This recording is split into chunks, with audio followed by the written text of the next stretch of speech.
Hello बच्चों, good afternoon. आपको ionic conductance बताना था, बिल्कुल सही है, फटाफट बता देता हूँ, इससे पहले भूल जाऊं। देखो बेटा, क्या होता है, एक टर्म होता है हाइड्रेशन एनर्जी, है ना। तो हाइड्रेशन एनर्जी का मतलब मैंने आपको बताया था, जब कैटाइंस के चारों तरफ वाटर अरेंज होता है और जो एनर्जी रिलीज होती है उसको बोलते हैं हाइड्रेशन एनर्जी। या एनाइन के चारों तरफ जब वाटर अरेंज होता है तो non valence type of bond बनाता है। यदि आपको याद आता हो तो मैंने बोला था सोडियम प्लस के चारों तरफ वाटर आ जाएगा ओ नेगेटिव वाले साइड से, और क्लोराइड के चारों तरफ जो है वो आ जाएगा वाटर H प्लस वाले साइड से। इसको अपन बोलते हैं हाइड्रेशन प्रोसेस, है ना। और जर्नल बोलते हैं सॉल्वेशन। यदि मान लो वाटर है लिक्विड सॉल्वेंट तो अपन उसको हाइड्रेशन बोल देंगे। यदि मान लो जर्नल कोई भी सॉल्वेंट है तो अपन एक जनरल टर्म सॉल्वेशन यूज कर सकते हैं। ठीक है बेटा। अब क्या होता है तुम खुद ही सोचो, ये लिथियम प्लस है बेटा, तो लिथियम प्लस के चारों तरफ वाटर के मॉलिक्यूल ज्यादा आएंगे या सोडियम प्लस के चारों तरफ ज्यादा आएंगे? जहां पे इलेक्ट्रॉन डेंसिटी ज्यादा कॉन्सेंट्रेटेड होगी उसके चारों तरफ वाटर के मॉलिक्यूल ज्यादा आएंगे, है ना। तो इसके चारों तरफ वाटर के मॉलिक्यूल ज्यादा आएंगे, ज्यादा वाटर के मॉलिक्यूल अरेंज होंगे, तो जो हाइड्रेटेड साइज होगा लिथियम प्लस का वो बड़ा हो जाएगा किससे? सोडियम प्लस से। मतलब हाइड्रेटेड मतलब लिथियम प्लस, हाइड्रेटेड का मतलब क्या हुआ? सिर्फ लिथियम नहीं है, लिथियम के साथ साथ वो वाटर के मॉलिक्यूल्स भी हैं जो लिथियम से non valence type of bond से जुड़े हुए हैं, इलेक्ट्रोस्टैटिक फोर्स ऑफ अट्रैक्शन से जुड़े हुए हैं। तो इसके चारों तरफ कई लेयर्स बन जाती हैं, समझ रहे हो। ये काफी गप्पू हो जाता है। तो लिथियम प्लस हाइड्रेटेड का मतलब लिथियम प्लस भी और साथ में बहुत सारी वाटर्स की जो भी लेयर्स हैं वो भी हैं। क्लियर है बेटा इतनी बात? तो ये लिथियम प्लस हाइड्रेटेड का साइज बड़ा होता है। तो यदि कोई साइज कंपेयर करने का बोलेगा तो हमें बोलना है लिथियम प्लस हाइड्रेटेड। वैसे तो कोई बोले सिर्फ लिथियम प्लस की बात करे, गैसियस स्टेट में बात करे, तो ऑब्वियसली लिथियम प्लस का साइज छोटा होगा किससे? सोडियम प्लस से। छोटा हुआ किससे? के प्लस से। छोटा हुआ किससे? आरबी प्लस से। छोटा हुआ किससे? सी एस प्लस से, है ना। जब वाटर आटर कोई मौजूद नहीं है, सिर्फ आइसोलेटेड है, लेकिन जब वाटर मौजूद है उस समय लिथियम प्लस हाइड्रेटेड का साइज बड़ा होता है सोडियम प्लस हाइड्रेटेड से, बड़ा होता है के प्लस हाइड्रेटेड से, बड़ा होता है आरबी प्लस हाइड्रेटेड से, और बड़ा होगा सीजियम प्लस हाइड्रेटेड से। अब सोचो बेटा, जिसका साइज बड़ा है, गप्पू है, जब वो वाटर में मूव करेगा तो उसे रेजिस्टेंस ज्यादा फेस करना पड़ेगा। मानते हो इस बात को? जिसका साइज बड़ा होगा जब वो पानी में मूव करेगा तो ज्यादा रेजिस्टेंस फेस करना पड़ेगा। इसके लिए जो कंडक्टेंस का ऑर्डर होगा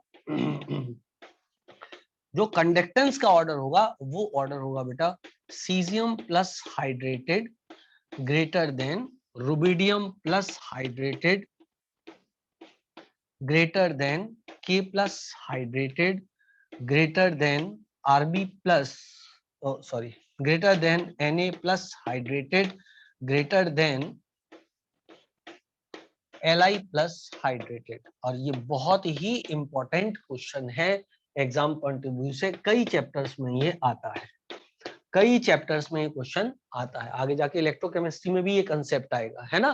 अब इसी को एग्जामिनर एक क्वेश्चन ऐसे बना सकता था, आपको बोलो ऐसे बना सकता था, find out the order of conductance of hydrated ions of beryllium plus plus, magnesium plus plus, calcium plus plus, और ये सब क्या है?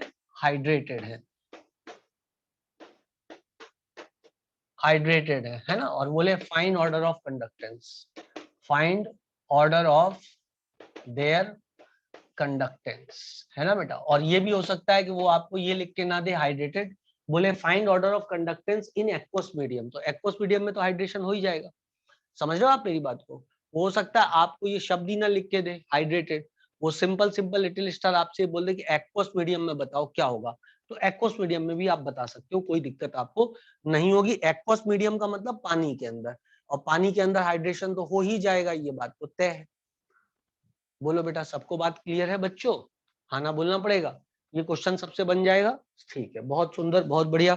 ये क्वेश्चन काफी काम का क्वेश्चन है, काफी इंपॉर्टेंट क्वेश्चन है। ठीक, एक बात और मैं आपको बताऊं इसके पहले मैं बोर्ड मिटाऊं, कल किसी बच्चे ने ये बात पूछी थी कि सर मुझे इस बात में कंफ्यूजन है कि कैटलिस्ट करता क्या है, एक्टिवेशन एनर्जी फॉर फॉरवर्ड कम करता है, बैकवर्ड कम करता है, तो बताओगे आप कैटलिस्ट क्या करता है, फॉरवर्ड की एक्टिवेशन एनर्जी कम करता है कि बैकवर्ड की कम करता है, जल्दी बोलो बेटा। दोनों की कम करता है, क्योंकि इसके पहले जब कैटलिस्ट नहीं था तब मान लो ये था रिएक्शन का पीक, तो एक्टिवेशन एनर्जी फॉरवर्ड के लिए इतनी चलती थी, तो इसको बोलते थे ई ए फॉरवर्ड, जो यहां से लेके यहां तक की एनर्जी थी, और बैकवर्ड जाते तो इतनी एनर्जी लगती, इसको बोलते थे E A backward, activation energy for backward reaction. 12th class chapter chemical kinetics में आएगा, लेकिन बेसिक कंसेप्ट क्लियर करने के लिए मैंने आपको इधर भी बताया है ना। अब आप ऐसा मानो कि कभी किसी ने आपको ये वाला दे दिया और इसमें उसने कैटलिस्ट का प्रयोग कर दिया। अब जब एक बार कैटलिस्ट का प्रयोग करेगा तो ऑब्वियस सी बात है ये पीक कम हो जाएगा, तो फॉरवर्ड डायरेक्शन में भी कम हुआ और बैकवर्ड डायरेक्शन में भी कम हुआ, दोनों ही दिशाओं में कम होगा। तो वो रिएक्शन को फास्ट कैसे कर, वो इक्विलिब्रियम कैसे फास्टली अटेन करने में मदद करता है catalyst. Catalyst rate of forward भी बढ़ा देता है, रेट ऑफ बैकवर्ड रिएक्शन भी बढ़ा देता है। इस तरीके से कैटलिस्ट जो है वो इक्विलिब्रियम को जल्दी अटेन करने में मदद करता है, लेकिन फाइनल प्रोडक्ट या रिएक्टेंट में किसी प्रकार का कोई परिवर्तन नहीं होता है, वो वही के वही रहते हैं जो कि कैटलिस्ट जब ना था तब थे। चलो खैर, कल मैंने आपको बहुत अच्छे से गिब्स फ्री एनर्जी का कंसेप्ट भी बताया था, है ना, याद है तुम लोगों को। एनर्जी, यूजफुल एनर्जी को बोलते हैं गिब्स फ्री एनर्जी, है ना बेटा। Useful work done, useful work done क्या होता है, यूजफुल वर्क डन होता है जैसे कि doing a chemical reaction is a useful work done. अब नॉन यूजफुल वर्क डन क्या होता है वो अभी नहीं, वो चैप्टर थर्मोडायनेमिक्स में मैं आपको पढ़ाऊंगा। लेकिन यूजफुल वर्क डन करने में जो एनर्जी कांस्टेंट टेम्परेचर और प्रेशर पे इस्तेमाल होती है उसको हम कहते हैं गिब्स फ्री एनर्जी। बोलो बेटा, क्लियर है।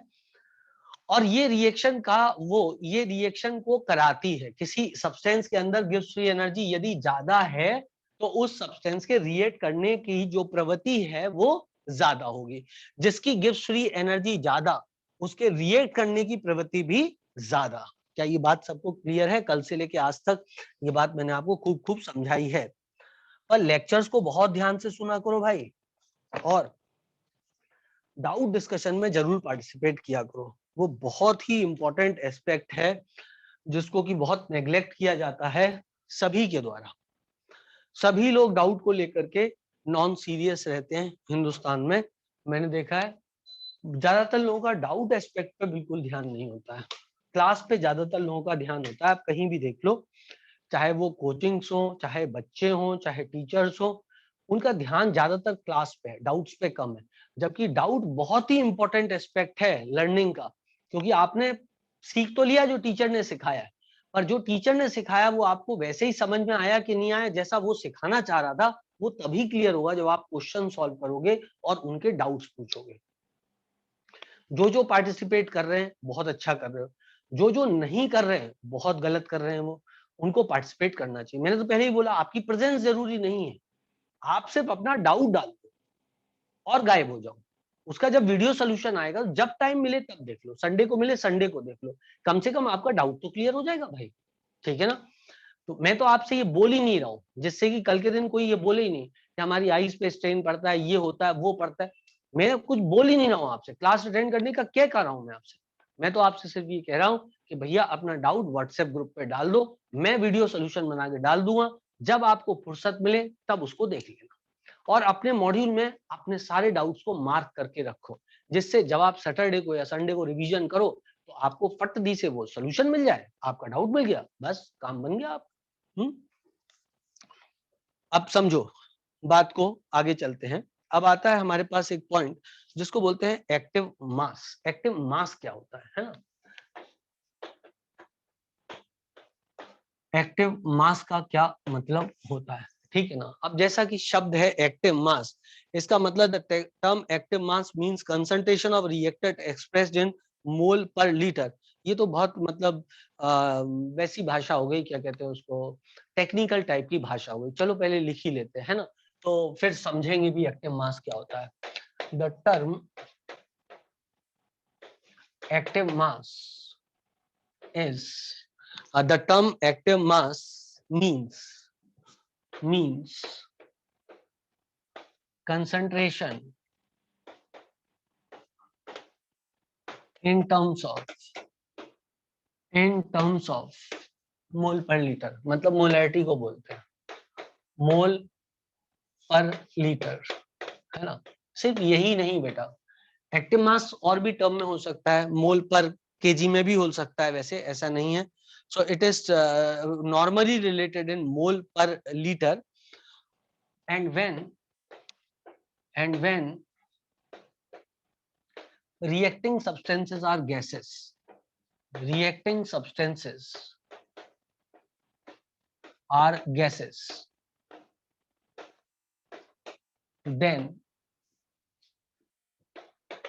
it is written in form of ATM पर ये क्या था, एक्टिव मास मोल पर लीटर, तो ये एटीएम में हो जाएगा, बस खत्म, पर में नहीं, एटीएम में हो जाएगा। ठीक है बेटा, कंसंट्रेशन आप एक तरीके से रिप्रेजेंट कर रहे हो। आप कंसंट्रेशन, यदि मान लो आपका सोल्यूशन है, मान लो आपका सोल्यूशन है ना, तो the term active mass means in terms of mole per litre, means concentration in terms of mole per litre. अब जब ये मोल पर लीटर बोल रहा है, तो इसका मतलब ये किस चीज के लिए एक्टिव मास बता रहा है, ये एक्टिव मास बता रहा है मोल पर लीटर ऑफ सोल्यूशन। ठीक है, जैसे अपन ने क्या किया, 4 ग्राम NaCl घोल दिया या 4 ग्राम ग्लूकोज घोल दिया 1000 ml सोल्यूशन के अंदर, है ना, तो बताओ उसका एक्टिव मास क्या होगा। तो आप जानते हो उसका एक्टिव मास क्या होगा, मोलैरिटी निकालना सबको आता है, W/m × 1000/V। बोलो यार, सबको याद है ना, W/m × 1000/V जो है मोलैरिटी होता था, where W/m is number of mole, 1000 is 1000 upon volume of solution. याद है सबको, तो उस तरीके से अपन एक्टिव मास यहाँ पर निकाल सकते हैं। यहाँ प्रेशर के टर्म्स में अपन पार्शियल प्रेशर निकाल लेंगे और अपन को एक्टिव मास पता लग जाएगा। तो मैंने आपको क्या लिख दिया, pressure of reacting gases in atmosphere, written in form of ATM, या इसको और in form of pressure of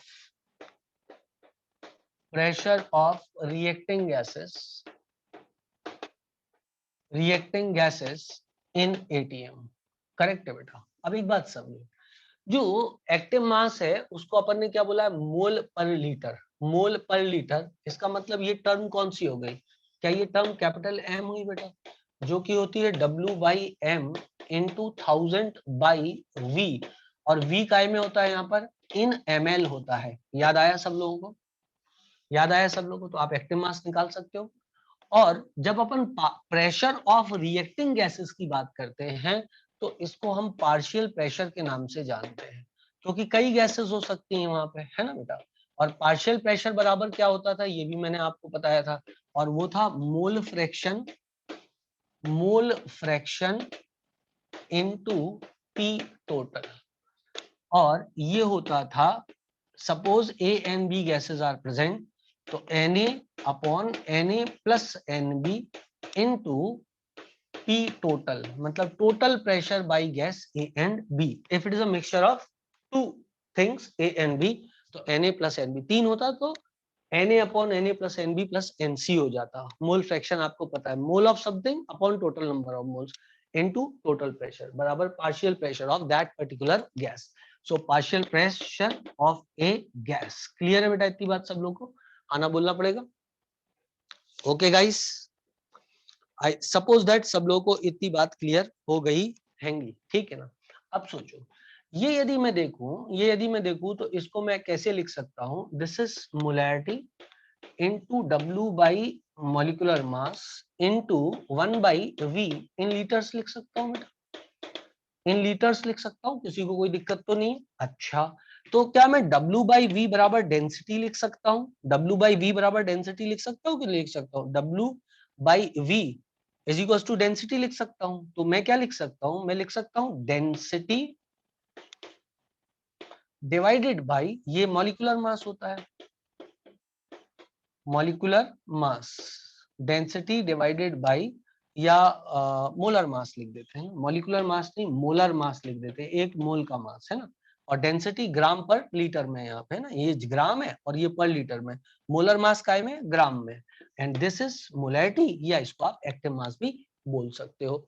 I hope सो कि मैं अपनी बात आपको समझा पाया हूं, आप भी मेरी बात को समझ पाए होंगे।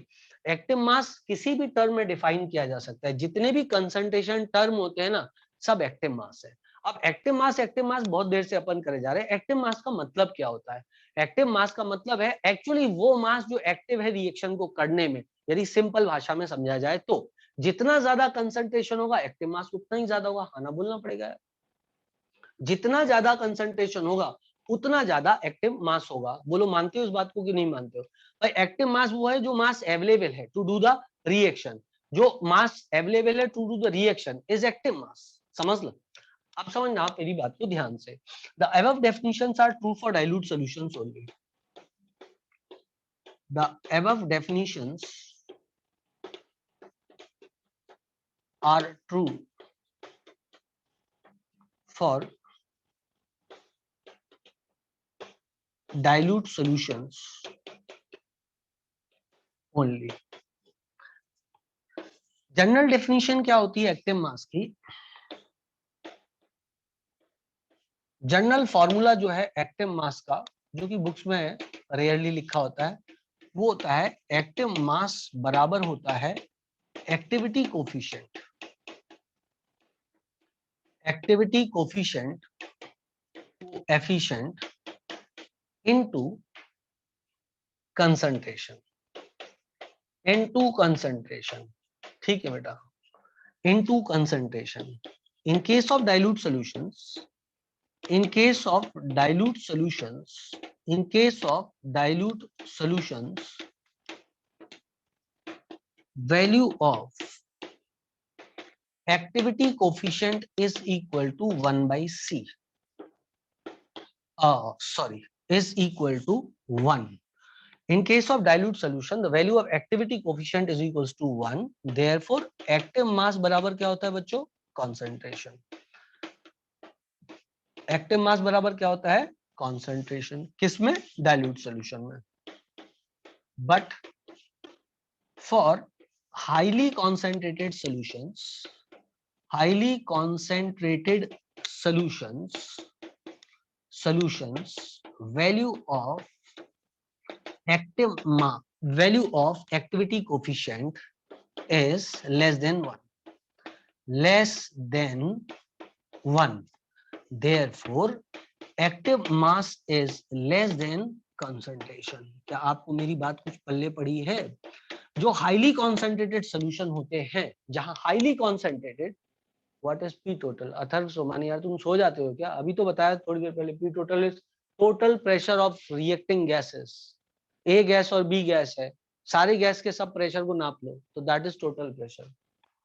पी टोटल इज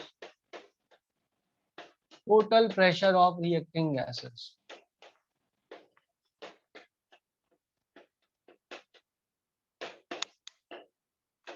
और ये चीज बहुत अच्छे से पढ़ी थी हमने चैप्टर मोल कंसेप्ट में। ठीक है, जैसे गैस ए और बी है, गैस ए का प्रेशर है 5 एटीएम और बी का है 15 एटीएम, तो टोटल प्रेशर हो जाएगा 20 एटीएम। अब एक्टिविटी कोफिशिएंट क्या होता है? रुक जाओ, आप अभी फॉर्मूले पे चलो, जो फॉर्मूला चल रहा है उस पे चलो, धीरे धीरे सब समझाएंगे। पहले इतना लिख लो, ठीक है ना? मैं सामने से हट रहा हूं, आप पहले इतना लिख लें, बस दर्ज कर लें पहले, फिर आगे बढ़ते हैं।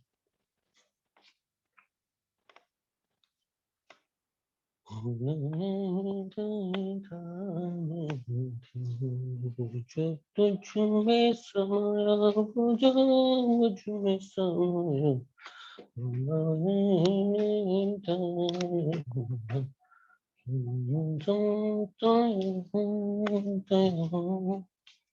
हो गया भाई? डनाडन डनाडन हो गया। Very nice. Let me do this now. Let me.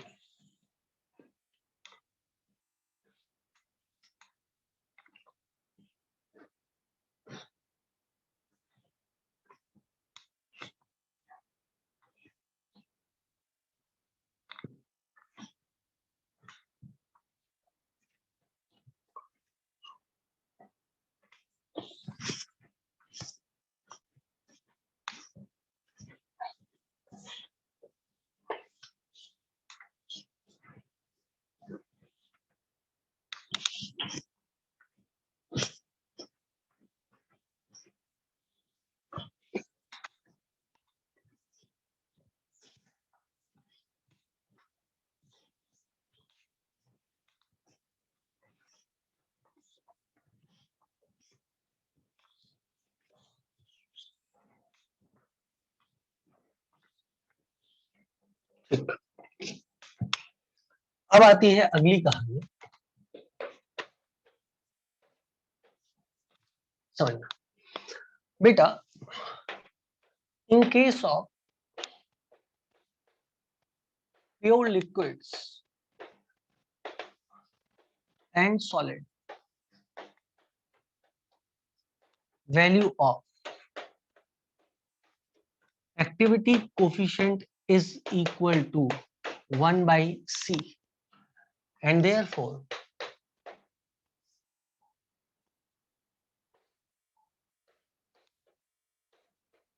their active mass is equals to 1 by C into C is equals to 1. ठीक है बेटा। अब suppose in a 2-liter vessel, suppose in a 2-liter vessel 5.85 gram NaCl solid is present. Find its active mass. Find its active mass. तो चूंकि solid NaCl है, पानी नहीं, सिर्फ 2 लीटर का एक वेसल है, उसके अंदर सॉलिड NaCl पड़ा हुआ है, पानी वानी नहीं है अंदर, तो active mass will be equal to 1।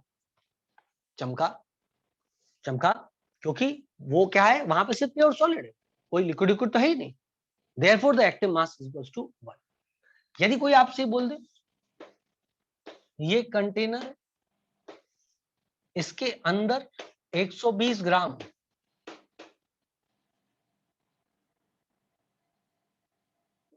Acetic acid present है, is present, find active mass, find active mass, volume 2 liter, the answer will be 2 liter नहीं, मैं इसको 10 लीटर कर देता हूं, ठीक है। Answer will be 1 because it is a pure liquid, there is no water present inside, it is not aqueous solution। यदि aqueous solution लिखेगा तो फिर अपन समझेंगे हाँ पानी के अंदर घुला हुआ है, इधर तो नहीं घुला हुआ है, so active mass is 1, active mass is 1। यदि मान लो वो ये बोलता कि 5.85 ग्राम NaCl is present in 2 liter aqueous solution। अब हम समझ गए 2 लीटर एक्वस सोल्यूशन मतलब पानी के अंदर है। फाइंड एक्टिव मास, तो बेटा यदि एक्टिविटी कोफिशिएंट की वैल्यू ना दी हो तो डायरेक्टली आपको आंसर कर देना है मोलैरिटी के द्वारा।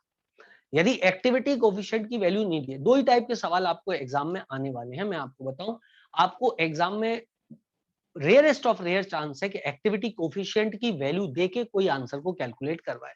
नॉर्मली ऐसा कोई सवाल आपको नहीं आएगा। नॉर्मली क्या आएगा, या तो एक्वस सॉल्यूशन लिखा होगा या वहां पर सॉलिड लिखा होगा, या सॉलिड नहीं लिखेगा तो आपको भाषा से समझ में आ जाएगा कि यहाँ पे कोई प्रकार का सॉल्वेंट मौजूद नहीं है, सिर्फ प्योर सॉलिड मौजूद है या प्योर सोल्यूट मौजूद है यहाँ पर, और एक वेसल के अंदर रखा हुआ है। समझ गए आप मेरी बात को। जैसे कि ऊपर मैं सॉलिड नहीं भी लिखता तो भी उसका सिंपल मतलब यही निकल रहा था, इन अ 2 litre vessel 5.85 gram NaCl is kept। कहीं भी भाषा में ये नहीं लिखा हुआ है कि वो एक्वस सोल्यूशन है, तो भाई ये तो सिंपल भाषा होगी, तो आप समझ जाओ सॉलिड रखा हुआ है तो एक्टिव मास 1 आएगा। बोलो चमका। दूसरे वाले क्वेश्चन में बहुत क्लियरली लिखा हुआ है 120 ग्राम एसिटिक एसिड रखा हुआ है, तो आप इसमें ये तो नहीं मानोगे कि पानी है जब तक एक्वस ना बोल दे। क्लियर थी बात आप लोग, क्लियर थी बात आप लोगों। तो देयरफॉर ना सोल्यूशन वर्ड का यूज किया है कहीं पे जो अपन को कोई डाउट हो कि सॉल्वेंट भी हो सकता है, ठीक है, तो वो दोनों में एक्टिव मास 1 आ गया। बाकी सब में क्या होगा, मोलैरिटी निकाल देना या पार्शियल प्रेशर गैस का निकाल देना, गैसेस हुई तो आपको एक्टिव मास पता लग जाएगा। क्या सबको बात चमक गई बेटा? यही चीज आपको काम आने वाली है ज्यादातर समय। 1 बाई वो जो एक्टिविटी कोफिशिएंट है वो चीज आपको नहीं आएगी, नहीं देते हैं, लेकिन मैंने फिर भी डिस्टिंग्विश करने के लिए आपको बता दिया है कि एक टर्म ऐसा भी होता है, ठीक है। चलो आयनिक इक्विलिब्रियम में उसका थोड़ा यूज आएगा। खैर 5.85 gram NaCl is present in 2 litre aqueous solution, find active mass. बहुत सरल हो गया क्वेश्चन। एक्टिव मास निकालना मतलब मोलैरिटी निकालना है, बराबर given weight divided by formula weight into 1/2 volume in litre, तो यहाँ पे 1 रखना था, तो ये कितना आ जाता 0.1/2 is equal to 0.05 m। I hope so गणित सही हो, सही होगा। 1/20 आ रहा है, 1/20 0.05 होता है। सो 0.05 m आ गया इसका एक्टिव मास। मेरी समझ में तो मैं आपको समझा पाया ये कंसेप्ट, और आप सबको भी समझ में आ जाना चाहिए था ये कंसेप्ट। ठीक है बेटा, क्लियर है बेटा इतनी बात? ठीक है ठीक है ठीक है ठीक है, ओके चलो। अब आपको एक बात और यहां पर बता दूं मैं, ऐसा बोलते हैं कि प्योर सॉलिड और प्योर लिक्विड का एक्टिव मास समय के साथ क्यों नहीं बदलता है। So why active mass of pure solid and pure liquid does not change by change of amount of solid or liquid present, amount of solid or liquid present। इसका यदि हम वो देखें, इधर इसको इस्तेमाल कर लेते हैं। एक्टिव मास की एक डेफिनेशन थी, याद होगा आपको, थोड़ी देर पहले मैंने पढ़ाई थी, वो थी डेंसिटी अपॉन मोलर मास। याद आया बेटा आप लोग को? यदि कोई चीज सॉलिड है तो समय के साथ यदि वो खप भी रही है, यदि वो थोड़ी खर्च भी हो रही है, तो डेंसिटी उसकी नहीं बदलती है। मान लो आपका कोई चीज सॉलिड है और वो सॉलिड चीज जो है वो कंज्यूम हो रही है, किसी भी प्रोसेस द्वारा कंज्यूम हो रही है, तो समय के साथ मान लो कोई सॉलिड चीज है और वो गैस बन के जा रही है, तो सॉलिड का एक्टिव मास वही रहेगा जो पहले था। क्यों? क्योंकि सॉलिड की डेंसिटी नहीं बदलती है और ना ही उसका मोलर मास बदलता है, तो उसका एक्टिव मास भी नहीं बदलेगा। क्लियर है बेटा इतनी बात? because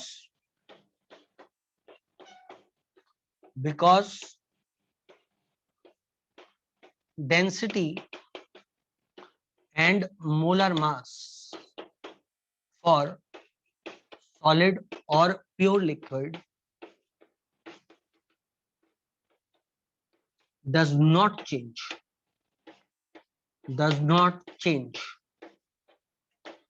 when it is consumed, when they are consumed। I hope सो मैं अपनी बात तुम लोग को समझा पाया। ठीक है बेटा, एक्टिव मास नहीं चेंज होगा, that will remain unity, that is what. ठोको झटापट फटाफट। जैसे आपके बर्थडे है और आप अपना बर्थडे मनाने के लिए एलन में एक बड़ा सा केक लेके आए हैं, वैसे अलाउड नहीं है लाना, लेकिन मान लो, मानने में क्या अर्थ है, आप केक लेके आए हैं और मैंने उसमें से आधा केक खा गया। मैं मतलब मैंने कहा लाओ बेटा आपका बर्थडे सेलिब्रेट करते हैं, और मैं फटाक से आधा केक खा गया। तो जो बचा हुआ केक होगा वो उसका कंसंट्रेशन कम थोड़ी ना हो जाएगा बेटा, उसका कंसंट्रेशन तो वही रहेगा ना, उतना ही मीठा, उतना ही सुंदर, उतना ही टिकाऊ।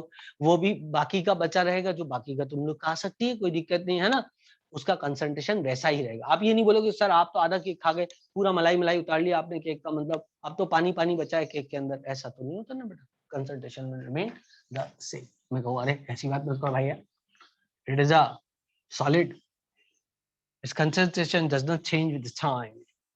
I hope you understand this, है ना? तो वहां पे प्योर मत लिखना आप लोग, सिर्फ ऐसा समझ लो आप सॉलिड यदि प्रेजेंट है तो सॉलिड का active mass with the time नहीं चेंज हुआ, ठीक है ना? सॉलिड का active mass with the time change नहीं होगा। प्योर लिखने की जरूरत नहीं है, सॉलिड कोई भी होगा तो उसका active mass with the time change नहीं होगा यदि डिस्ट्रीब्यूशन उसमें यूनिफॉर्म है तो। और हम ये मान के चलते हैं कि डिस्ट्रीब्यूशन यूनिफॉर्म सॉलिड में, मतलब उसकी डेंसिटी यूनिफॉर्म है थ्रू आउट, ये हम मान के चलते हैं। चलो भाई, तो मैंने आपको काफी चीजें इसके बारे में छोटी छोटी बता दी, अब हम तुमको बड़ा बड़ा बात भी बताती धीरे धीरे, एक्टिव मास खत्म होती है। हाँ, अब मैं बताता हूं आपको LOMA. LOMA is law of mass action.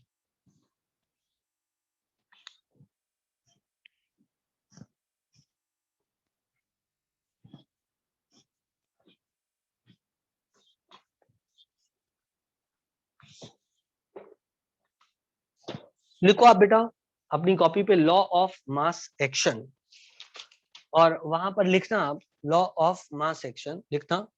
The law was given by Guldberg and Waage, law of mass action given by, सब लोग ना मॉड्यूल रख के बैठा करो अपने पास में, ठीक है ना।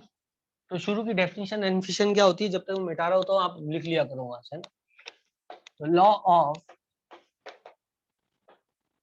मास एक्शन,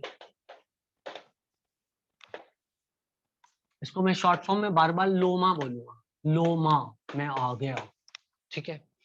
तो लिखो it was given by Guldberg and Waage, GULDBERG, Guldberg, Guldberg and Waage, WAAGE।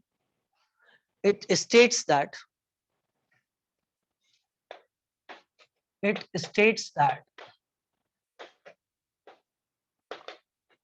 rate of reaction, it states that rate of chemical reaction, है तो बहुत सिंपल लेकिन लिखने में ही थोड़ा सा तकलीफ होती है। It states that rate of chemical reaction is directly proportional to concentration of, is directly proportional to active mass of reacting substances, is directly proportional to active masses of reacting substances, active masses of reacting substances raised to a power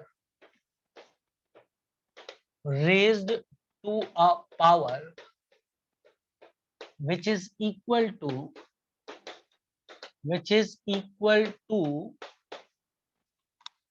coefficient of, और stoichiometric coefficient of, stoichiometric coefficients of reacting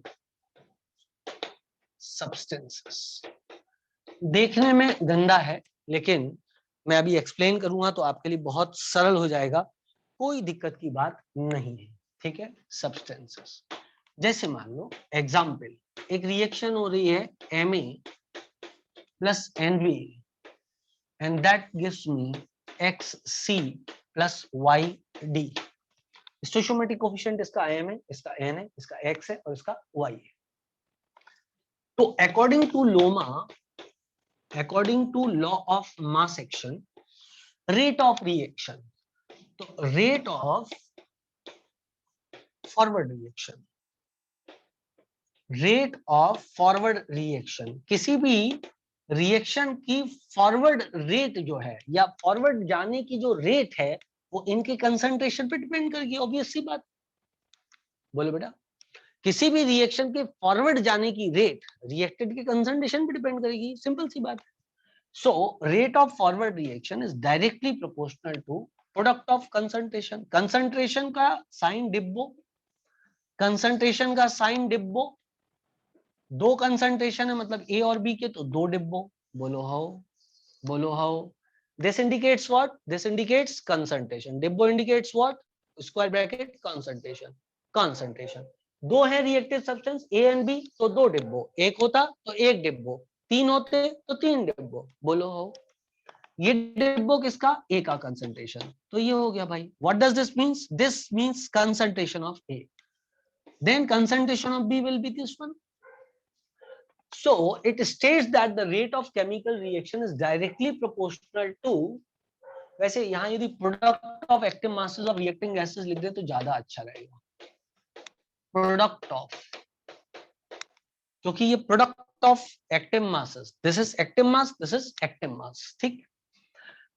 product of active masses of reacting substances raised to a power, इनके ऊपर एक power को raise करना है, जो कि बराबर है इनके स्टोइचोमेट्रिक कोफिशिएंट के। अब समझ में आई तुम लोगों को बात? जो ऊपर अंग्रेजी में लिखा है बात समझ में? The rate of reaction is directly proportional to product of active masses of reacting substances. Product of active masses of reacting substances raised to the power which is equal to stoichiometric coefficient of reacting substances. Reacting substance A का stoichiometric coefficient m है और B का stoichiometric coefficient n है. So rate of forward reaction is directly proportional to this much. क्या मैं लिख सकता हूं आगे से? मैं रेट ऑफ फॉरवर्ड रिएक्शन को RO FR बोलूंगा, तो मैं लिख सकता हूं rate of forward reaction is equal to a constant, proportionality है, प्रोपोर्शनलिटी कांस्टेंट आ जाएगा और उसके लिए मैं बोल देता हूं KF. K is rate constant and F is for forward reaction into A की पावर m और B की power n. This is rate of forward reaction. And what is KF? KF is rate constant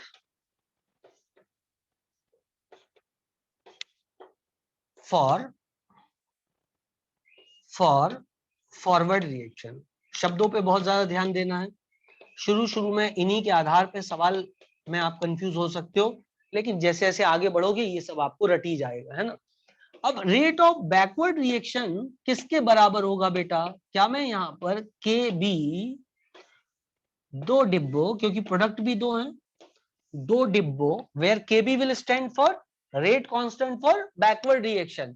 के B इस डिब्बों के अंदर, इस डिब्बों के अंदर, पहले डिब्बों के अंदर क्या लिखूं बेटा? पहले डिब्बों के अंदर क्या लिखूं? Rate of backward reaction C. दूसरे डिब्बों के अंदर क्या लिखूं बेटा? डी. शाबाश. इनके ऊपर कुछ पावर आवर चढ़ाना पड़ेगा क्या? सी के ऊपर पावर एक्स, डी के ऊपर पावर वाई. क्या बात सबको समझ में आई? क्या सबको चमक गया ये बात, है ना? हाँ, बहुत बढ़िया. सर अपन एक्टिव मास बोल रहे हैं, इन एक्टिव मास भी होता है रिएक्शन में. ये क्या है यार? ये किसने भेजा है? ये एलन दिस एंड दिस. परागी तुमने बेटा ये क्या भेज दिया? चलो खैर. परागी वो क्या भेजा है तुमने? By mistake. ओके चलो भाई. बेटा इनएक्टिव मास भी होता है ना बच्चे, क्यों नहीं होता? लेकिन वो तुम्हारे लिए नहीं है. तुम ये मान के चलो तुम्हें उसका काम नहीं पड़ेगा, लेकिन होता है क्योंकि मैंने एक्टिविटी कोएफिशिएंट बताया ना. अब मान लो किसी का एक्टिविटी कोएफिशिएंट 0.8 है, तो उसके एक्टिव मास का टोटल 80% ही रिएक्शन में पार्टिसिपेट कर रहा है, ऐसा बोलना पड़ेगा. बोलो हाउ. जिसने भी पूछा था उसको समझ में आया? बोलो हाउ, आया समझ में? ठीक है ना. यदि किसी ने एक्टिविटी कोएफिशिएंट दे दिया और उसने बोला एक्टिविटी कोएफिशिएंट है 0.8, तो इसका मतलब 80% ही काम का है, बाकी 20% काम का नहीं. चलो भाई, हम जानते हैं, हमको मालूम है, तुमको मालूम है ना, तुमको मालूम है, हमको मालूम है एट इक्विलिब्रियम, एट इक्विलिब्रियम तुम जो सोच रहे थे वो नहीं, मुझे पता है तुम सोच रहे थे इश्क मासूम है, रेट ऑफ बैकवर्ड रिएक्शन. ये भी इंटरेस्टिंग है. Rate of forward reaction is equals to rate of backward reaction. हाँ ना बोलना पड़ेगा भाई यार, है ना. हमको ये बात मालूम है at equilibrium rate of forward reaction is equal to rate of backward reaction. इसका मतलब हम लिख सकते हैं के एफ ए की पावर m into b की power n is equal to kb c की पावर x and d की power y. Therefore, kf upon kb is indicated by a new constant k. This is k equilibrium. This is rate constant for forward reaction. This is rate constant for backward reaction. और इन दोनों का division को एक नया constant बोल देते हैं जो होता है के equilibrium. This is equilibrium constant. Equilibrium constant, ठीक है बेटा। कोई सवाल ऐसे ही दे देगा आपको कि फॉरवर्ड रिएक्शन के लिए कांस्टेंट की वैल्यू है, rate constant for forward reaction की वैल्यू 4 है, rate constant for backward reaction की वैल्यू 2 है, तो बताओ के इक्विलिब्रियम की वैल्यू क्या होगी।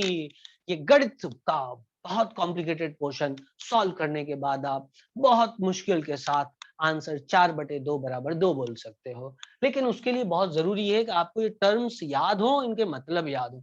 सवाल तो सरल है लेकिन बच्चे को याद नहीं रहता तो पता ही नहीं है कि इक्विलिब्रियम का फॉर्मूला क्या। इज इक्वल टू, क्या मैं यहां पर बोल सकता हूं, this is equals to c का पावर x d का पावर y अपॉन a का पावर m एंड b का पावर n। मानती क्या बहुत सरल होती? सिंपल सिंपल लिटिल स्टार, बिल्कुल सरल होती। चलो भाई टॉप 30 को जल्दी जल्दी, ये आ गया के। अब फॉर्म ऑफ के पढ़ाऊंगा, केसी और केपी, जल्दी जल्दी लिखो, बहुत काम का चीज होती केसी और केपी। तुम्ही मेरी मंजिल, तुम्ही मेरी पूजा, तुम्ही देवता, तुम्ही देवता। बहुत रात बीती, चलो मैं सुला दूं पवन तेरे झोंकों से। बेटा लोरी सुना दूं तुम्हें देख कर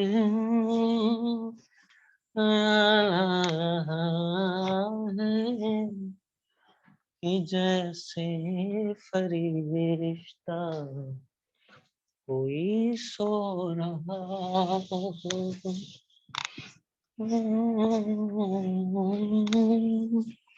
याद हो गया? नहीं याद हो गया ना बेटा? ओके। अरे सॉन्ग तो जबरदस्त है भाई, पुरानी पिक्चर के सॉन्ग होते थे जबरदस्त। तो नई में क्या है ना, इंस्ट्रूमेंट्स की मदद से बहुत कॉम्प्लिकेट कर दिया है गाने को, तो जो कॉमन आदमी उसको गुनगुना ही नहीं पाता यार। पता नहीं कौन कौन से स्केल पे गाना गा रहे हैं, अरे यार हमारा गला नहीं पहुंचता उस स्केल पे। नुकसान आपको ही है, आपका हम गाना नहीं गुनगुनाएंगे, आपका गाना फेमस नहीं होगा। पहले गाने बहुत सरल होते थे, इसलिए वो बहुत दिनों तक चलते थे, क्योंकि उसको हर आदमी गुनगुना सकता था। खैर,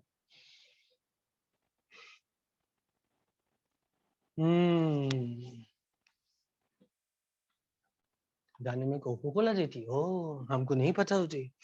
चलो बेटा अब अपन फॉर्म ऑफ के पढ़ते हैं। फॉर्म ऑफ के, एंड व्हाट इज के? दिस के is equilibrium constant. Equilibrium constant, equilibrium constant, correct है बेटा? फॉर्म ऑफ के इक्विलिब्रियम कांस्टेंट, करेक्ट बच्चों, करेक्ट बच्चों, करेक्ट बच्चों। ओके।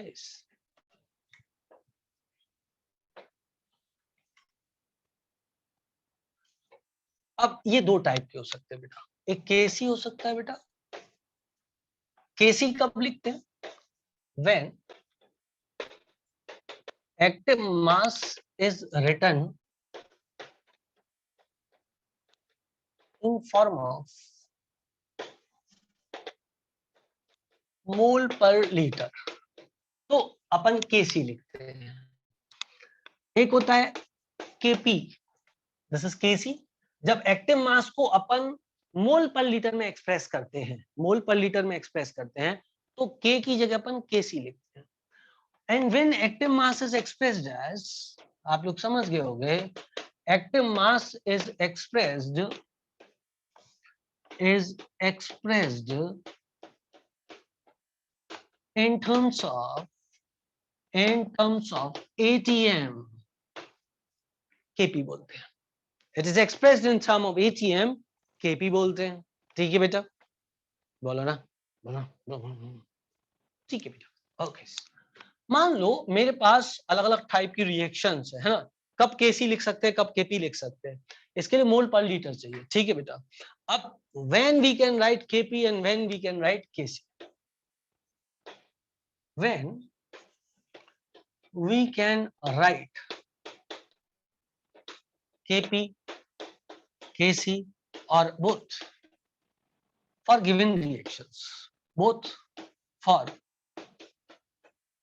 given reactions, ठीक है बेटा।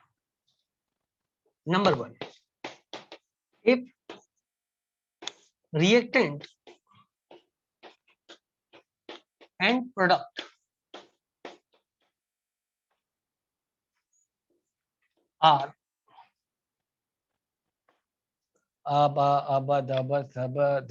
समझाऊं पहले कि लिखूं पहले, ये सोच रहा है मैं। समझाऊं पहले, लिख दूंगा तो बहुत सारे सेंटेंस हो जाएंगे और फिर आपको लगेगा याद कर रहे हैं, ठीक है ना।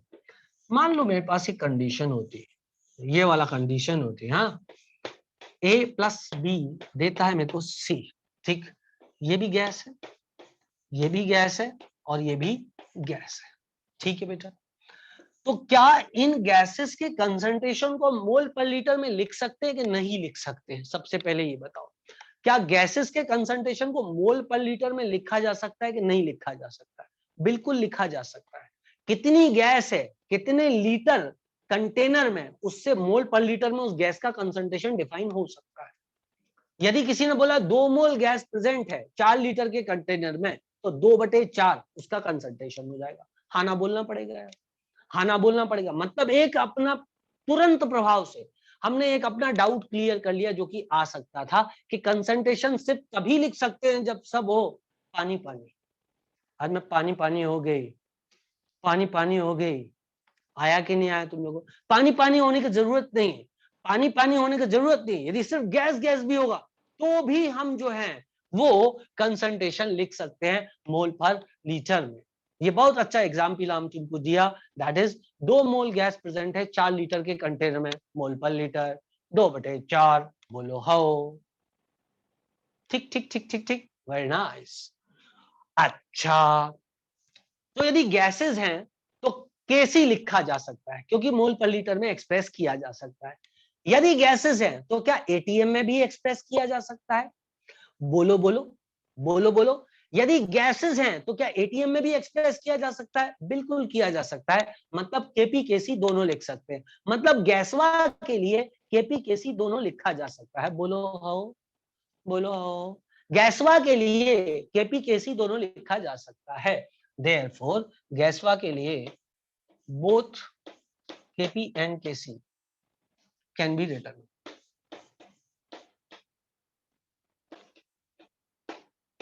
Can be written. करेक्ट है बेटा। अब मान लो आप मेरे पास ऐसा एक कंटेनर है, ये एग्जाम्पल 1 था, एग्जाम्पल 2, CaCO3, ये तो सॉलिड है बेटा, ये टूट के काओ दे रहा है प्लस CO2 दे रहा है। मतलब इसमें ये सॉलिड हुआ, ये सॉलिड हुआ और ये गैस हुआ। ठीक है बेटा, क्या लिख सकते हैं बेटा जल्दी से बताओ? ये सॉलिड होती है, ये सॉलिड होती है, और सॉलिड सॉलिड तो आएगी ही नहीं कहीं पे, कुछ एटम मास 1 होता है, उसको तो भूल ही जाओ, उसको तो भूल ही जाओ, उसका तो कुछ नहीं लिखना है, उसका तो 1 लिखना है, ना मोल पर लीटर लिखना है ना कुछ और लिखना है। क्या लिख सकते हैं? केफिया जी ने बताया है कि केपी केसी दोनों लिख सकते हैं, ऐसा बोला है केफिया जी आपने। गैस है, अल्टीमेटली क्या बचा? अल्टीमेटली गैस बची भाई, आना बोलना पड़ेगा। अल्टीमेटली गैस बची, अल्टीमेटली गैस बची, तो हम इसके लिए both KP and KC can be written, क्योंकि गैस के लिए केपी केसी दोनों लिख सकते हैं। हाँ चलो बहुत बढ़िया, ये पहला, ये दूसरा, ये तीसरा एग्जाम्पल। मान लो बच्चों, I have acetic acid aqueous reacting with alcohol, इसको भी एक्वस मान लिया मैंने, पानी में ही घोला हुआ है इस सब को, है ना। और मैंने क्या किया, मैंने यहाँ पर बना दिया CH3, या छोड़ो इसको लिक्विड लिख देते हैं, क्या दिक्कत है ना, ये आपस में रिएक्ट कर रहा है इसके साथ में, इसमें भी तो घुल सकता है। तो इसने बताया CH3 C double bond OC2H5 plus जलुआ, ये सब लिक्विड है। मुझे बता सकता है कोई बच्चा कि इसके लिए क्या लिखा जा सकता है? केपी या केसी, ये दोनों, या दोनों नहीं, या दोनों नहीं? कोई बच्चा ये बोल सकता है सर दोनों नहीं लिखेंगे, क्योंकि ये भी प्योर, ये भी प्योर, ये भी प्योर, ये भी प्योर। प्योर कैसे हो सकते हैं मेरे भाई? वो दोनों एक दूसरे के साथ मौजूद है, दोनों एक दूसरे के साथ मौजूद है, तो प्योर कैसे हो सकते हैं? एक ही वेसल में तो रिएक्शन, चार के चार अलग अलग चीजें एक साथ रखी हुई है, प्योर थोड़ी ना हो सकता है, प्योर नहीं हो सकता है। देयरफॉर केसी। बोलो how?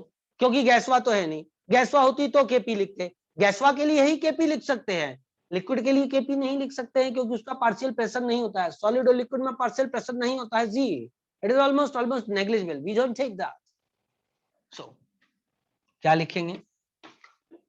Only KC can be written, सिर्फ केसी ही लिख सकते हैं। चमका, चमका, अरे जल्दी जल्दी बोलो रे हो, चमका, चमका, ठीक है। तो ये कुछ केसेस आपको समझ में आए जिनमें हम केपी केसी लिख सकते हैं। जैसे कि मान लो मेरे पास चौथा है और इसमें है H2O लिक्विड, क्या इंटरेस्टिंग क्वेश्चन मैंने आपको दिया है, मैं भी तो हा। और ये क्या है? ये है गैस, ठाम ठूम चकाम के चाहिए डुम डुम। बता भाई केपी केसी में क्या लिख सकते हैं? केपी केसी में क्या लिखेगा? केपी केसी में क्या लिखेगा? केपी केसी में क्या लिखेगा? बोथ, दोनों लिख सकता है, एकदम करेक्ट, क्योंकि अल्टीमेटली गैस है, इसका एक्टिव मास तो 1 आएगा, उसका एक्टिव मास तो 1 आएगा, क्योंकि प्योर पानी है। आना बोलना पड़ेगा, आना बोलना पड़ेगा, तो बचा क्या? बचा सिर्फ H2। इस बात को ध्यान रखना, इस बात को ध्यान रखना। हो सकता है कुछ बच्चों ने बोला हो केपी केसी दोनों लिख सकते हैं, क्योंकि इसके लिए गैस कंसंट्रेशन, इसके लिए एटीएम कंसंट्रेशन दोनों आ सकता है, इसके लिए सिर्फ कंसंट्रेशन आ सकता है। नहीं नहीं, इसके लिए कंसंट्रेशन नहीं आएगा, इसका एक्टिव मास 1 आएगा, क्योंकि प्योर पानी है वहां पे। बोलो हो? अरे भैया वाटर ही तो वेपराइज हो रहा है, वाटर ही तो वेपराइज हो रहा है, क्योंकि प्योर पानी होती, प्योर पानी होती तो पानी का कंसंट्रेशन समय के साथ नहीं बदलती। थोड़े से पानी में यदि थोड़ा सा पानी उड़ के चला जाए तो क्या डेंसिटी ऑफ पानी बदल जाती है बच्चों? यदि मैं आधा गिलास पानी पी जाऊं तो बचे हुए आधे गिलास की डेंसिटी बदल जाएगी क्या? नहीं बदलेगी। पानी के जाने आने से पानी की डेंसिटी नहीं बदलती है, जब तक कि वो प्योर पानी हो। तुम लोग को समझ में आ रहा है कि मैं फालतू में खुश हो रहा हूँ? आ रहा है। पर बेटा मेहनत करनी पड़ेगी, एक बात याद रखना, जो मेहनत करेगा जंग जीत जाएगा। समझे आप मेरी बात को? नो सर, रिपीट, रागनी, कांस्टेंट। रागनी जी, तुम्हारे पास एक गिलास पानी है बचुआ, यदि तुम इसमें से आधा गिलास पी गई तो क्या कंसंट्रेशन बदल जाएगा? तो बस खत्म हो गई ना बात। तो जब कंसंट्रेशन नहीं बदलेगा बेटा, तो फिर एक्टिव मास कितना आएगा? 1 आएगा ना, एक्टिव मास 1 आएगा ना। तो बस इसका एक्टिव मास कितना आया? 1। ये क्या है? गैस है, तो अपन गैस के लिए केपी केसी दोनों लिख सकते हैं, उसको काउंट नहीं करेंगे। ठीक है बेटा। सर H2 और अल्कोहल एक साथ वेपराइज होंगे तो क्या आएगा? सर मुझे एसिटिक एसिड 1 समझ नहीं आया। सर मतलब गैस बन रही है तो दोनों लिख सकते हैं, अदरवाइज ओनली केसी। सर तो H2O सिर्फ केपी हुआ ना? चलो बहुत सारे सवाल हैं। पहला सवाल है कि H2O सिर्फ केपी हुआ ना? भाई क्यों केपी होगा? गैस का कंसंट्रेशन आप एटीएम में भी कर सकते हो और मोल पर लीटर में भी कर सकते हो, मतलब केपी केसी दोनों लिख सकते हो। शुभन खंडेलवाल, आपका क्वेश्चन समाप्त। ठीक, अब अगला क्वेश्चन ले लेते हैं। अगला क्वेश्चन मैं भूल गया क्या था, देखता हूं। अगला क्वेश्चन था सर अगर एस आई और जी हुआ, सॉलिड लिक्विड गैस हुआ तो भी बोथ होगा ना? हाँ बोथ होगा, बिल्कुल, गैस प्रेजेंट है तो बोथ हो जाएगा। सर मुझे एसिटिक एसिड 1 समझ में नहीं आया। अब एसिटिक एसिड कहां पर है? कौन सा एसिटिक एसिड बेटा?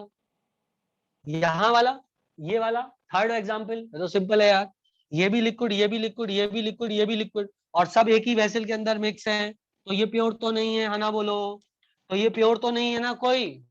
अरे बोलो ना बेटा, सब मिक्स है ना आपस में, जब सब मिक्स है तो प्योर कहाँ हुआ? यदि सिर्फ एक ही चीज होती, सिर्फ एसिटिक एसिड होता, तो वो प्योर काउंट होता।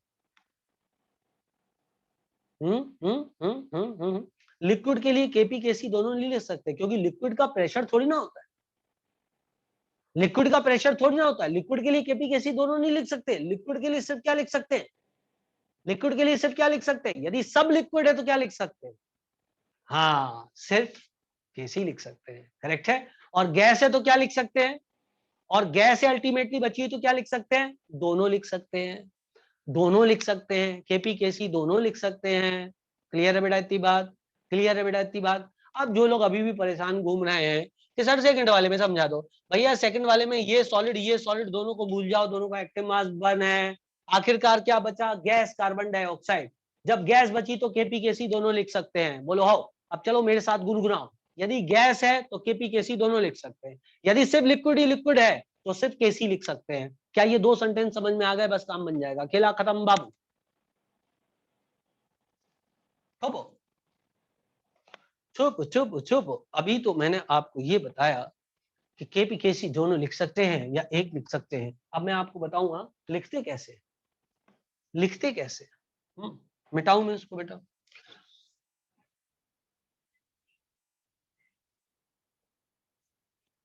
अब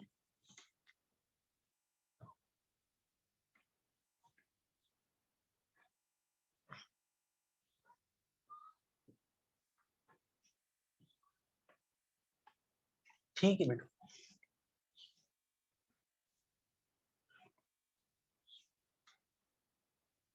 ठीक है बेटा, आया बेटा, हो गया बेटा, ठीक है। सिर्फ गैस है तो क्या लिख सकते हैं, यदि गैस प्रेजेंट है तो क्या लिख सकते हैं, यदि सिर्फ लिक्विड प्रेजेंट है तो क्या लिख सकते हैं, यदि प्योर सॉलिड प्रेजेंट है तो उसके लिए क्या लिखेंगे, एक्टिव मास। यदि प्योर लिक्विड प्रेजेंट है तो उसके लिए एक्टिव मास क्या लिखेंगे। प्योर का मतलब क्या होता है, जब अकेला एक ही लिक्विड प्रेजेंट हो तो उसको बोलेंगे प्योर, बोलो हो, अदरवाइज तो मिक्स हो जाएगा। हाँ यदि 2 सॉलिड प्रेजेंट है आपके पास में तो दोनों सॉलिड प्योर हो गए, क्योंकि सॉलिड आपस में मिक्स नहीं होते भाई। कुल मिलाकर के एक्टिव मास मतलब कंसंट्रेशन समय के साथ जहां पर ना चेंज हो, है ना। समझाया और भी जा सकता है, लेकिन एक हद से ज्यादा फिर समझाने में भी कोई मतलब नहीं है। बोथ लिक्विड गैस हो तो क्या होगा, देखो पहली बात मैं आपको बताऊं, नॉर्मली जब भी ऐसा क्वेश्चन आएगा आपको तो एक तरफ एक चीज प्योर ही होगी। बोथ लिक्विड गैस होगा ना तो एक चीज प्योर होगी, लिक्विड प्योर मिलेगा आपको, तो आप केपी केसी दोनों लिख देना। समझ गए आप मेरी बात को। और अदरवाइज एग्जाम्पल को आने दो, वैसे एग्जाम्पल आएगा नहीं, ठीक है ना, वैसे एग्जाम्पल आएगा नहीं, टेंशन मत लो। प्योर लिक्विड का एक्टिव मास 1 होता है, बार बार कंफर्म मत करो, 4 बार पहले भी बोल चुका हूं, बस खत्म। अब रिलेशनशिप बिटवीन केपी एंड केसी लिखते हैं, है ना बेटा। जैसे मान लो मेरे को किसी ने बोला रिलेशनशिप बिटवीन केपी एंड केसी लिखो, तो रिलेशनशिप बिटवीन केपी एंड केसी, अब ये बहुत ही ज्यादा महत्वपूर्ण है। यदि ये आपको लिखना आ गया तो इस चैप्टर का आधा चैप्टर आपको आ गया कि हम केसी कैसे लिखते हैं और केपी कैसे लिखते हैं। आ तो चुका है आपको, लेकिन फिर भी थोड़ा महसूस करने की बात है। जैसे मान लो मेरे पास है M1A plus M2B and that gives me N1C plus N2D with a sign of reversibility, नहीं तो K क्या लिख रहे हैं, ठीक है। अब किसी ने ये बोला आपसे कि इसके लिए केसी लिखो, तो इसका केसी क्या होगा बेटा, केसी होगा कंसंट्रेशन ऑफ प्रोडक्ट ऊपर आता है to the power stoichiometric coefficient upon concentration of reactant नीचे आता है to the power stoichiometric coefficient. चाहो तो आप चेक कर लो जो भी पढ़ा था आपने, आप यदि चेक करोगे अपनी कॉपी पे तो आपको दिखेगा केसी जब आपने लिखा था तो प्रोडक्ट को आपने न्यूमरेटर में लिखा था और रिएक्टेंट को आपने डिनोमिनेटर में लिखा था, याद आया। तो अब 2 स्पीशीज हैं तो 2 डिब्बो, डिब्बो 1 डिब्बो 2, उसके बाद स्लीपिंग लाइन, 2 प्रोडक्ट हैं 2 डिब्बो, डिब्बो 1 डिब्बो 2, डिब्बो 1 के अंदर सी, डिब्बो 2 के अंदर डी, डिब्बो फर्स्ट के अंदर ए, डिब्बो इधर बी, बोलो आया।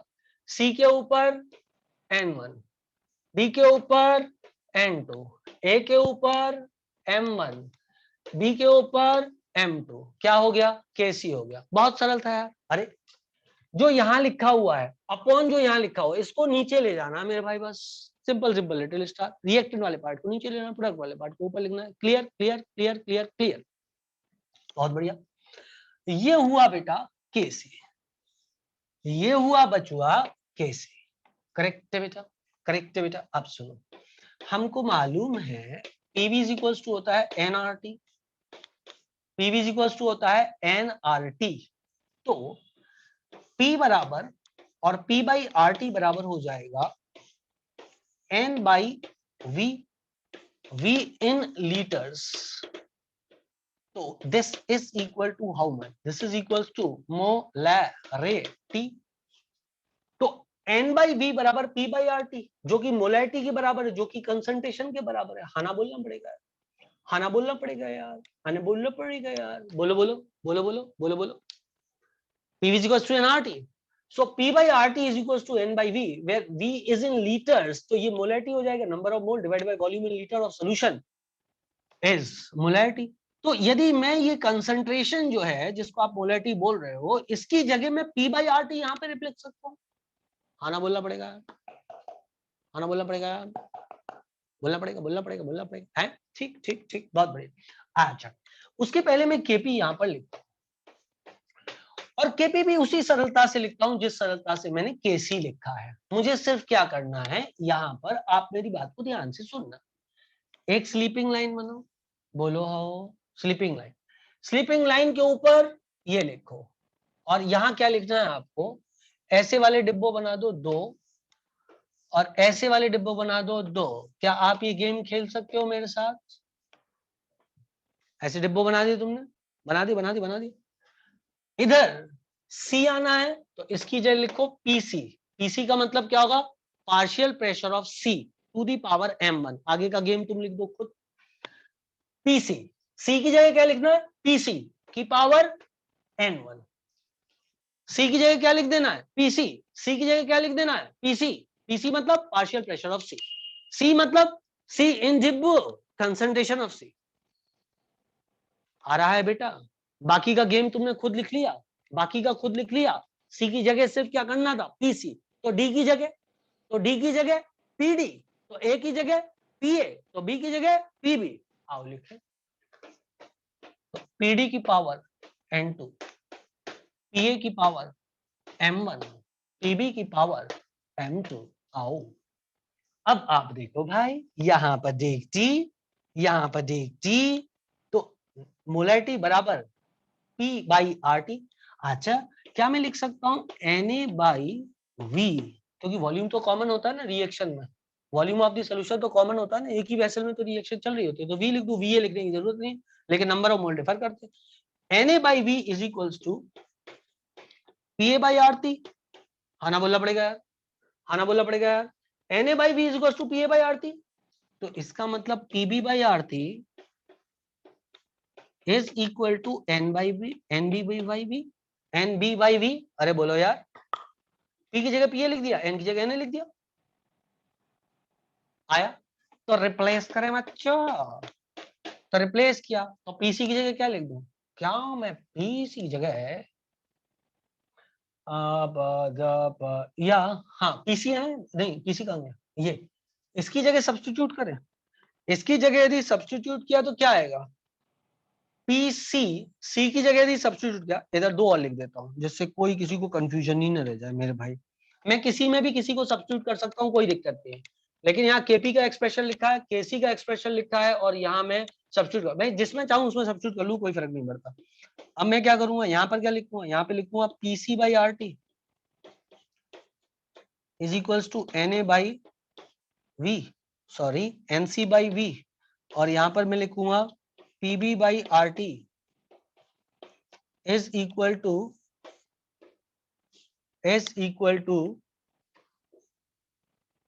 PD by RT is equals to ND by V। लिख सकते हैं बेटा? किसी को कोई दिक्कत, कोई परेशानी, कोई समस्या, कोई समस्या, कोई परेशानी, कोई दिक्कत? इसको लिखने में किसी को कोई दिक्कत है? सुनो मेरी बात को ध्यान से। आप बोलोगे सर आपने TA TB TCD और TD क्यों नहीं लिखा? तो टेम्परेचर तो एक ही होगा ना वेसल के अंदर, वेरी थोड़ी ना कर रहा है, टेम्परेचर तो कांस्टेंट है ना, वॉल्यूम टेम्परेचर तो कांस्टेंट है ना भाई। हाँ बिल्कुल। अब मैं रिप्लेस करता हूं वैल्यूज को, तो Kc बराबर P से, ये कंसंट्रेशन ऑफ C है और कंसंट्रेशन ऑफ C जो है वो PC बाई RT है, तो मैं इसकी जगह लिखा PC बाई RT की पावर N1 इनटू, इसकी जगह लिखूंगा PD बाई RT, एक लिख लो उसके बाद वही उसी टाइप का रिपीट करना है, N2 divided by PA by RT की पावर M1 और PB बाई RT की पावर M2। हाँ ना बोलना पड़ेगा बेटा, हाँ ना बोलना पड़ेगा बेटा। क्या सब लोगों ने कर लिया आसानी से रिप्लेस? ये सिर्फ 11th के एग्जाम के लिए है, नीट के लिए जरूरी नहीं है एक्सप्रेशन आपको निकालना, वो तो मैं आपको फॉर्मूला रटा दूंगा, कोई दिक्कत नहीं, ठीक है ना।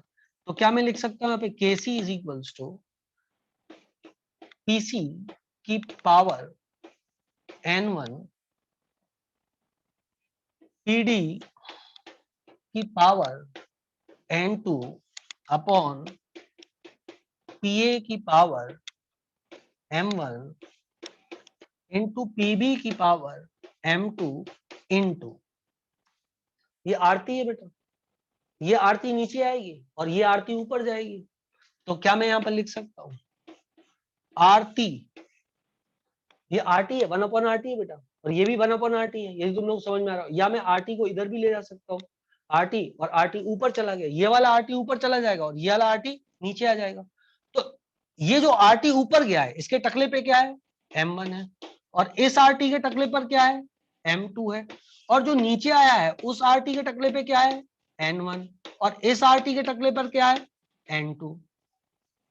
हाँ ना बोलना पड़ेगा यार, हाँ ना बोलना पड़ेगा यार, बोलो बोलो बोलो बोलो बोलो बोलो, आया समझ में? Very nice.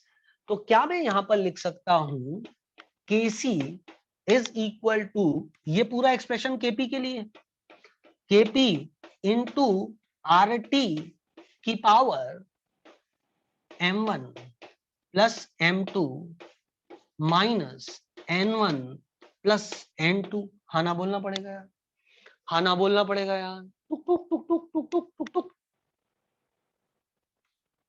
सिंपल है ना। RT तो कॉमन है, पावर्स को अपन ने प्लस कर दिया, ये M1 प्लस M2 हो गया। यार तुम लोग यार ये गड़बड़ मत किया करो भाई यार, इतना समझा दिया बोल रहे याद करना पड़ेगा, तो फिर समझा क्यों?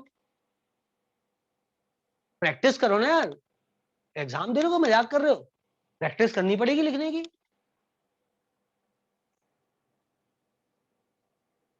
यार फिर नीट नीट क्यों खेल रहे हो? हाँ मतलब ये तो कोई बात ही नहीं हुई ना।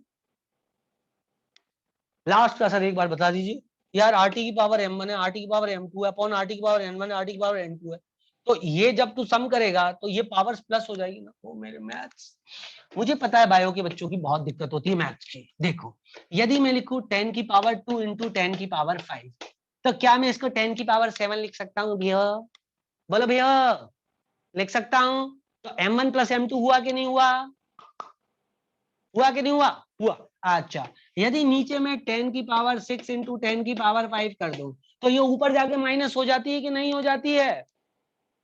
बोलो भैया, हो जाती कि नहीं जाती? तो ऊपर जाके वो पावर क्या होगी, माइनस हो जाएगी। तो इधर जो N1 और N2 है ऊपर जाके माइनस हो गया, तो माइनस साइन सामने लगा है, तो माइनस N1 माइनस N2। समझ गए? अरे मुझे पता है बायो के बच्चे को मैथ्स कैसे समझना है, उसको ऐसे ही आता समझ, मैंने खुद ऐसे ही समझा। अब हो गया भाई, समझ में आ गया पावर का गेम, कोई दिक्कत तो नहीं है? कोई दिक्कत नहीं है। अब मैं इसको मिटा के फाइनल फॉर्मूला लिखने वाला हूं और आपकी समस्या दूर हो जाएगी, कोई दिक्कत की बात ही नहीं है। यदि M1 प्लस M2 बोलूं तो, अच्छा ये फॉर्मूला बुक्स में थोड़ा उल्टा लिखा रहता है, मतलब एक ही रहता है, तो मैं आपके लिए वो उल्टा फॉर्मूला बनाती। हाँ मैं मिटा दूं इसको? आना बोलना पड़ेगा यार, ठीक है। और आप चाहो ना, आप चाहो तो मैंने सब्स्टिट्यूट काय में किया है, केसी में किया, आप चाहो तो केपी में सब्स्टिट्यूट करोगे तो भी सेम फॉर्मूला है। थोड़ा प्रैक्टिस किया करो महाराज, समझे? पढ़ा करो, पढ़ा करो। मेरा तो बेटा, मैंने मैथ्स कहाँ तक पढ़ा है पता है तुमको? कौन सी क्लास तक मैथ्स पढ़ा मैंने? पूरी 10th क्लास, 10th क्लास तक। और देखो आज सुबह से मैंने कितना सारा प्रैक्टिस किया है। ये देखो, शौक होना चाहिए इंसान को पढ़ने के। अपने मास्टर से कुछ तो सीखो। ये देखो डिफरेंशियल इक्वेशंस बड़ा पढ़ा है 10-20 पन्ने से, सुबह से कर रहा हूँ। समझे मेरी बात को? पढ़ना पड़ता है यार जीवन में, ऐसे नहीं काम चलता कि बस मजे से काम चल रहा है। देखो जितने पन्ने पलटोगे उतने पन्ने से मैथ से भरे पड़े हैं। देखो सब पे मैथ्स ही मैथ्स है। कितने दिखाऊं तुमको पन्ने? सुबह से कर रहा हूँ मैथ्स। क्या सॉल्व कर रहा हूँ? Differential equation. ये देखो पूरी है, ये पूरी सॉल्व डिफरेंशियल इक्वेशन। ये देखो ये क्या लिखा हुआ है, ये देखो ये क्या लिखा हुआ है, ये देखो ये देखो ये देखो ये देखो। पूरा ऐसे ही चलता रहेगा, ऐसे ही चलता रहेगा, धड़ाधड़ धड़ाधड़ धड़ाधड़। समझा कि नहीं समझा? ये फिजिक्स है बेटा, लेकिन फिजिक्स का बहुत हाईयर फॉर्म है। समझ गया आप मेरी बात को? फिजिक्स जो लोग 100 लोग पढ़ाते हैं ना, उनमें से 4-5 को ही आता है ये सब। I hope you understand this. और ये केमिस्ट्री भी है, because this includes thermodynamics, and thermodynamics is part of both physics and chemistry.